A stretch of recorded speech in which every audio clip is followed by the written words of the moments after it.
Welcome to Candid Chats on Cancer. I'm Mary Robinson. And I'm Jamie Moore.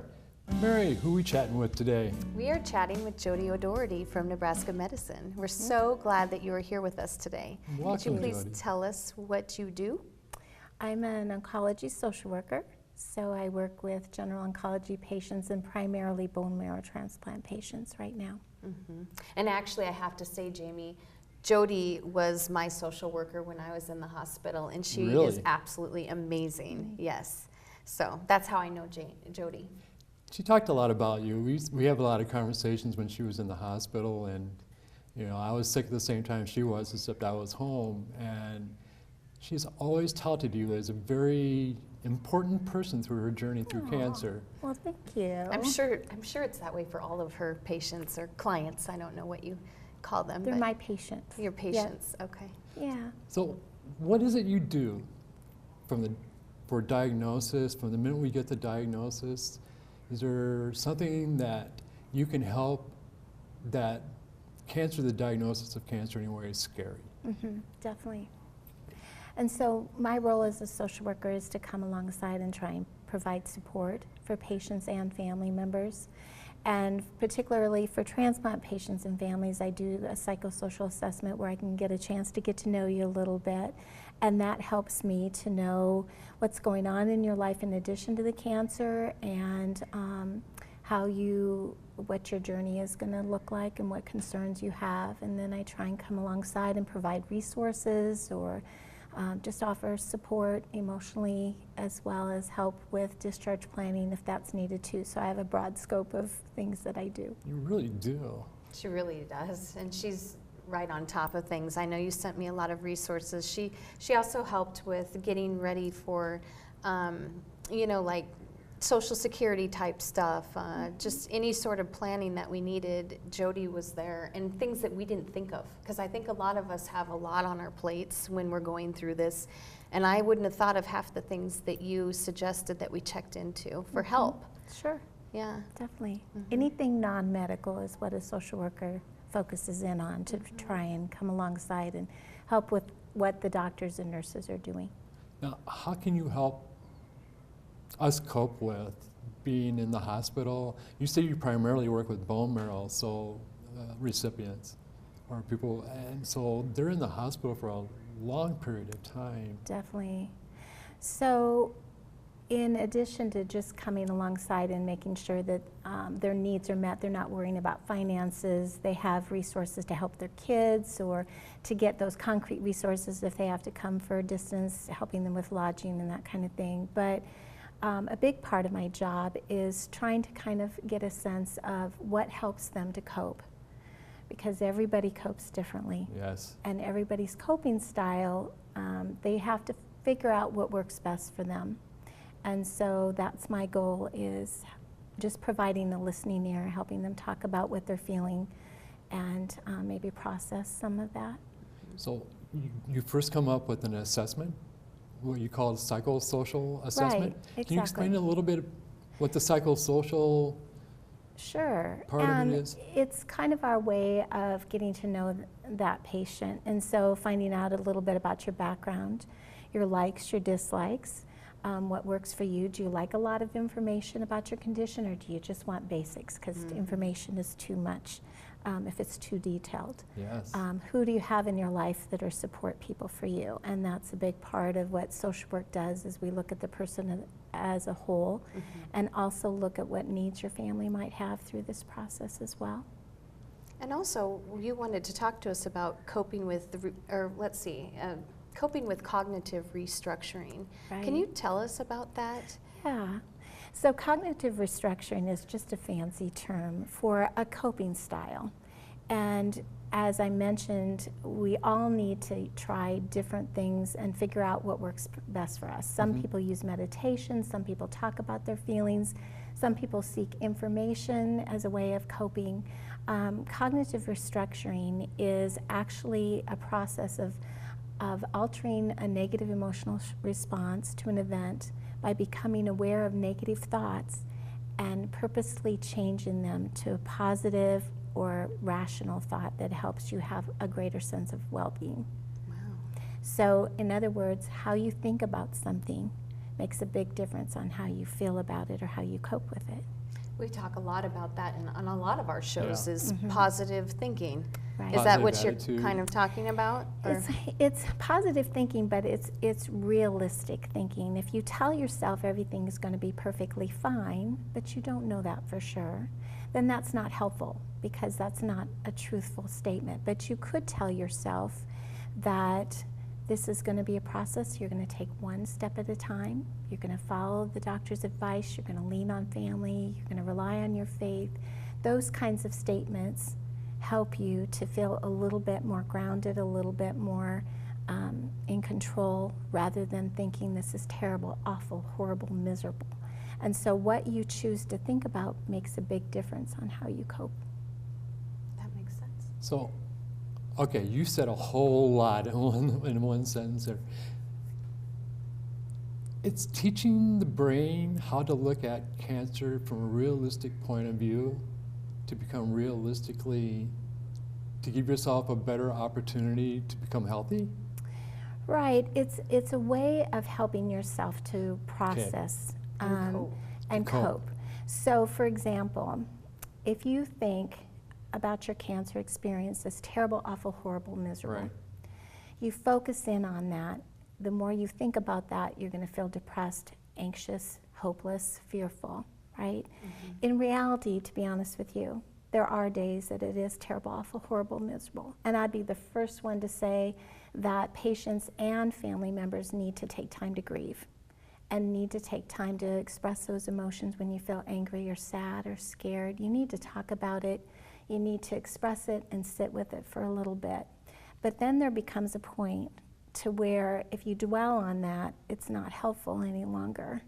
And so you can camp there, and then you really are struggling with the emotions because you're not giving yourself any hope in that. So really what cognitive restructuring is a way of coaching yourself. So in that situation, rather than again focusing on terrible, awful, horrible, miserable, you may again tell yourself statements that are more helpful, like, I trust my doctors, he's telling me what I need to do, I'm doing everything I can do right now, I just need to relax. Or I'm going to pray about this and put it in God's hands. It's a lot of people do cognitive restructuring and don't even realize it. Mm-hmm. Right. They use their own mottos, they use their own phrases, like you hear patients say a lot of times, I'm going to take this one day at a time. Mm-hmm. That's cognitive restructuring. Right. That's a way of putting it, taking this big experience and putting it into a narrow, controllable, I can cope with one day, I can't look at the whole journey. Exactly. And so it's a way of helping yourself to cope. Mm-hmm. And then until you get over that hump, then you can cope on the next little Exactly. bit that comes up. Exactly. It's Mhm. making it more manageable. Mm-hmm. So it's choosing thoughts that are, again, more helpful It's than... not so overwhelming. Right. Because I think a lot of us are so overwhelmed at first. All this is coming in, and what do we do next? How do we save ourselves? And, you know, Yeah, it's just too much. Exactly. We think more of the war than the day-to-day battles. Mm-hmm. Exactly. And it sounds like you're helping people set realistic goals. Right.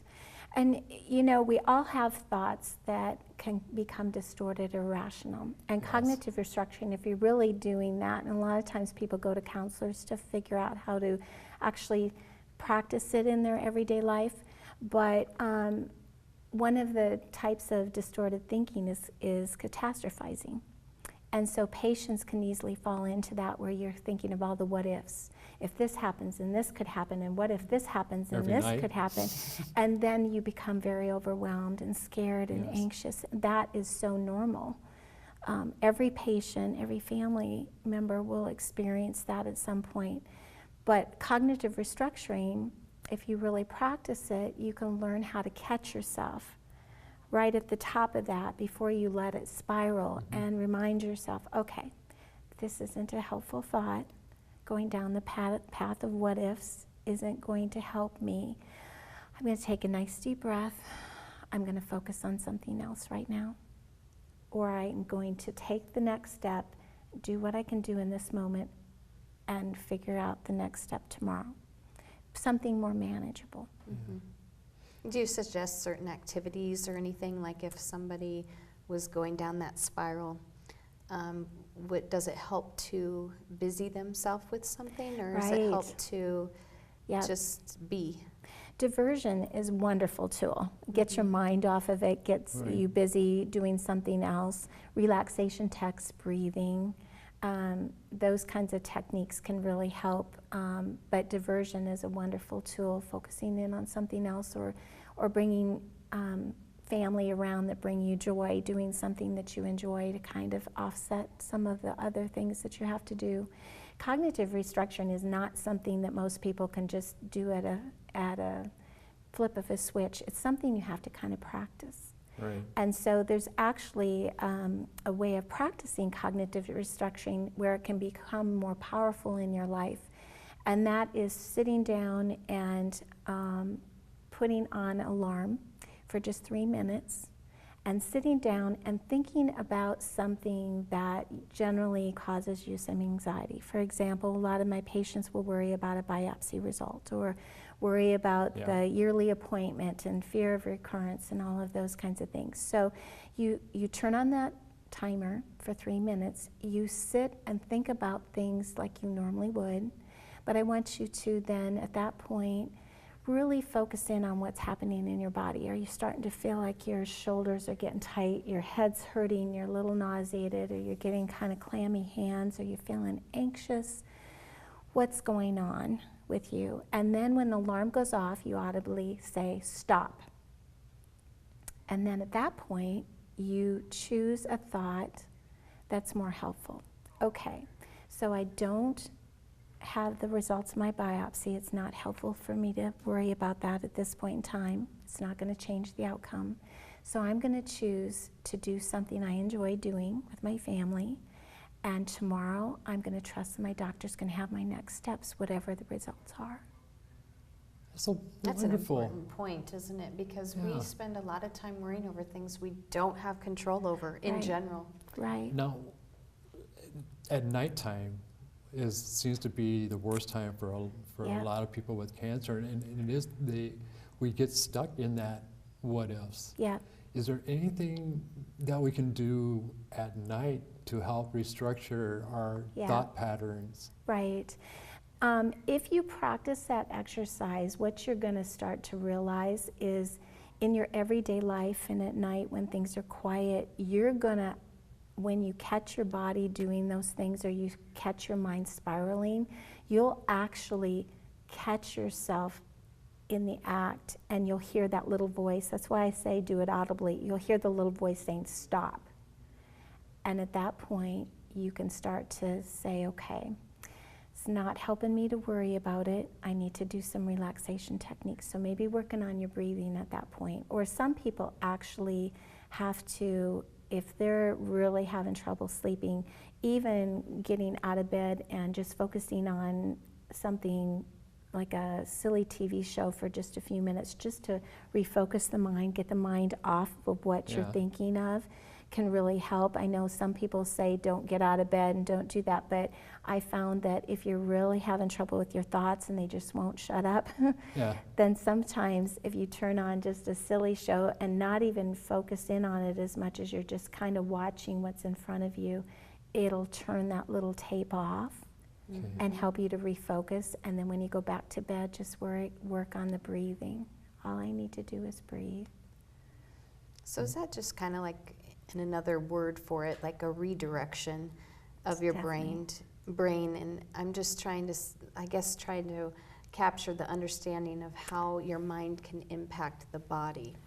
So what tends to happen, most people think that when there's an event, there's an emotion. But in reality, there's a thought that happens in between. So have you ever been in a situation where you've been in a car and you are running late? Never. And you Not at all.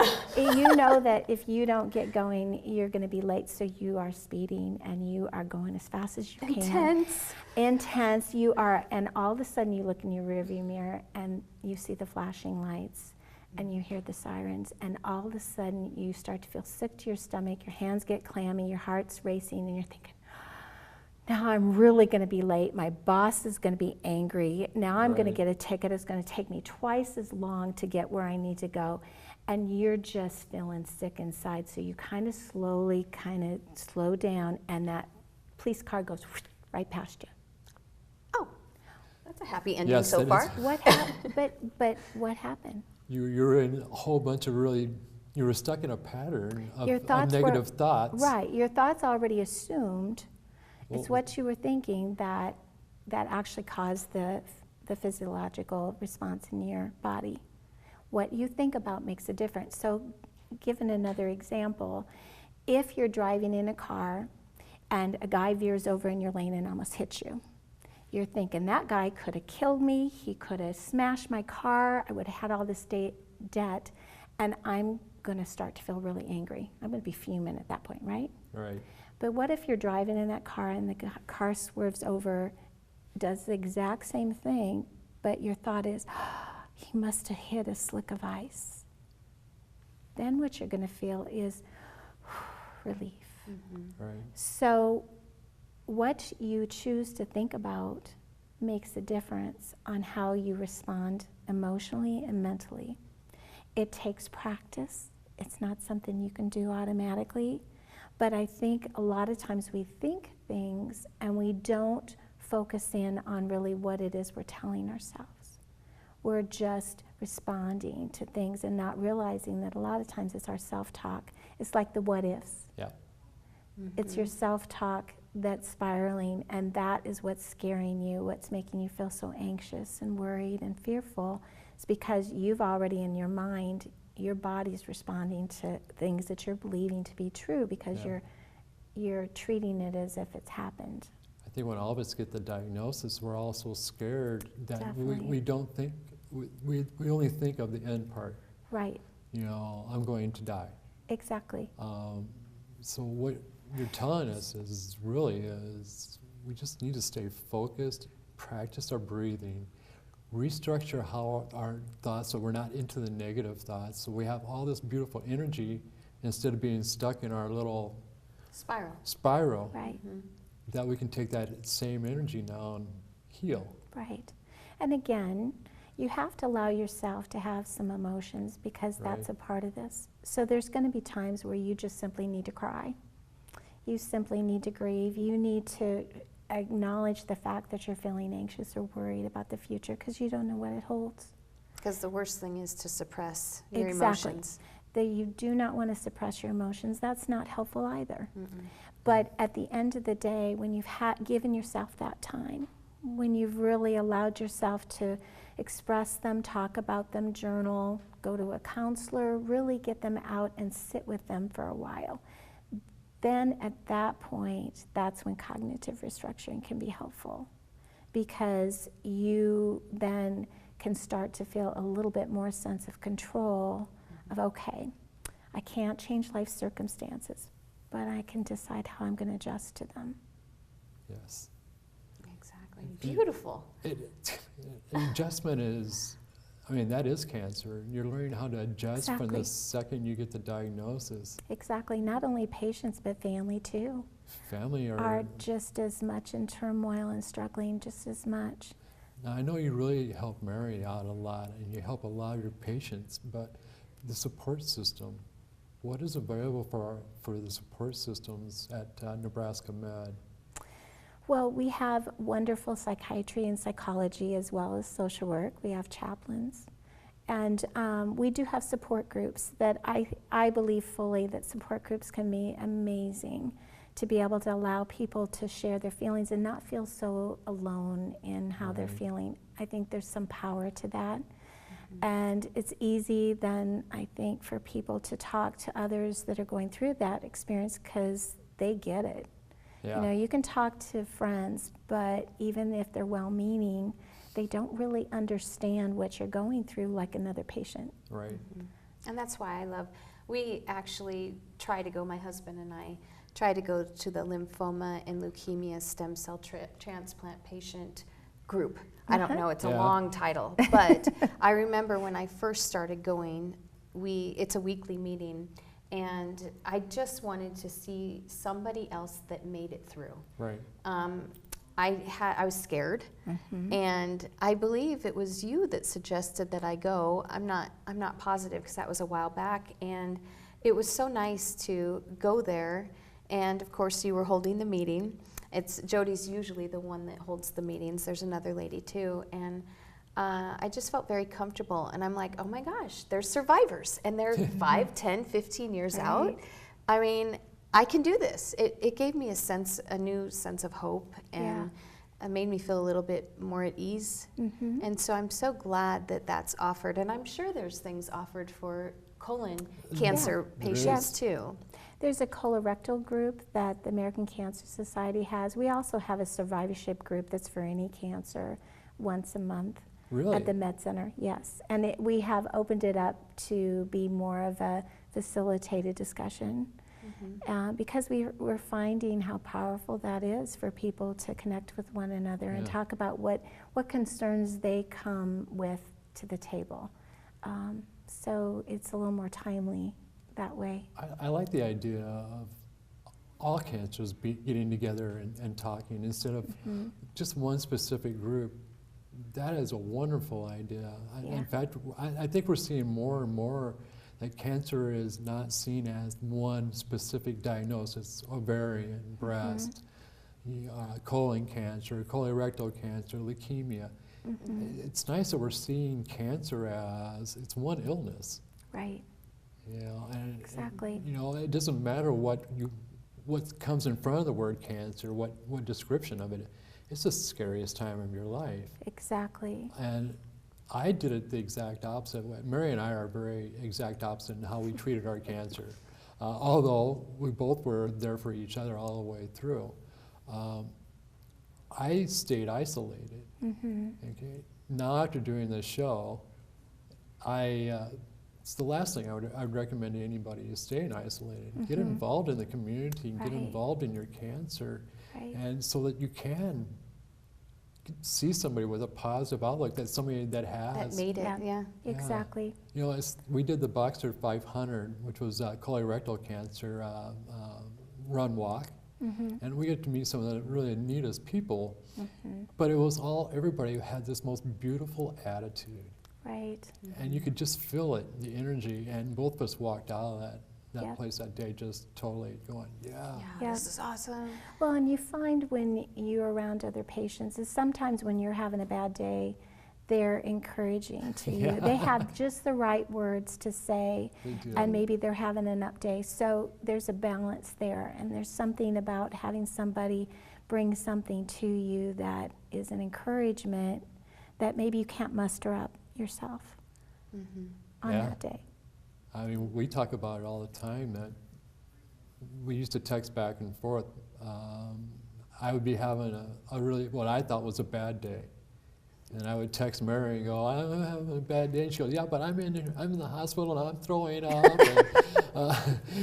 Boo-hoo for me. And then I'm sitting on the other end of it going, well, I guess I really don't feel that bad today. It's all relative, isn't it? We kind of made it through with each other, and then we just, just being there, just to listen for just a minute. Exactly. Put a bright spot on our day really was helpful. What we're doing, it's just like you said, a lot of times we do this without even knowing it. When we started this show, we didn't realize too that what we are doing is cognitive restructuring. Exactly.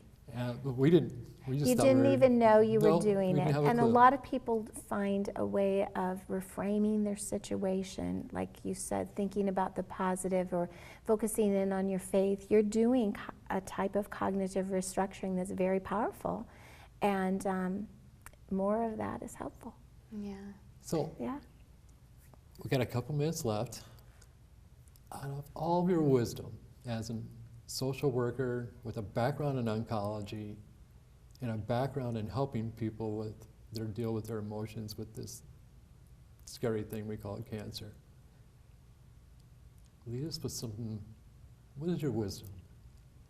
I'll be honest with you, and it's going to sound very simplistic, but one day at a time is powerful.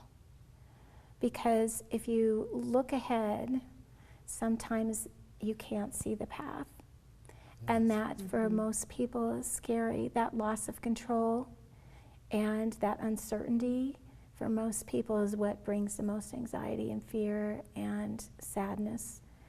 So I would say allow yourself to grieve when you need to grieve. Take it one day at a time and rely on the people in your life that are there to support you, as well as the medical team, because we can become a second family just as much. No, you are our second family. And a lot of times you become our family, not just second family. I think we really find that people like you really make a big difference in our lives, our support system's lives. And we thank you ever so much for choosing this profession. And I like the thought that you keep saying, give yourself permission. That is the most wonderful thing. Yeah, give yourself permission to have cancer. Right. Give yourself permission to heal from cancer. Exactly. I There's love no that. right or wrong way of coping. You just kind of have to feel your way through and do what's best for you and your family. And I do have to ask real quick too, do you ever find yourself just kind of like, oh, I need to decompress a little bit after your day? Because it's probably a tough job to have, I would think. Day in and day out. What do you do to help yourself? Do you talk to other people? I do, but I have to be so careful. I really can't talk too much because of confidentiality, so I pray a lot. And I use my faith as a way of helping me to kind of take the burdens that I feel I'm carrying and just hand them over. And for me, that's powerful. That's great. Very powerful. Yeah, it Jody, is. thank you ever so much for being on our show. Sure, my pleasure. And Thanks we'll for asking love to me. have you back again and hear more about your program. Thank you. Yeah, thanks so much for being on the show. Sure. And I hope you all join us again for another episode of Candid Chats on Cancer with Jamie and Mary. You guys have a wonderful day.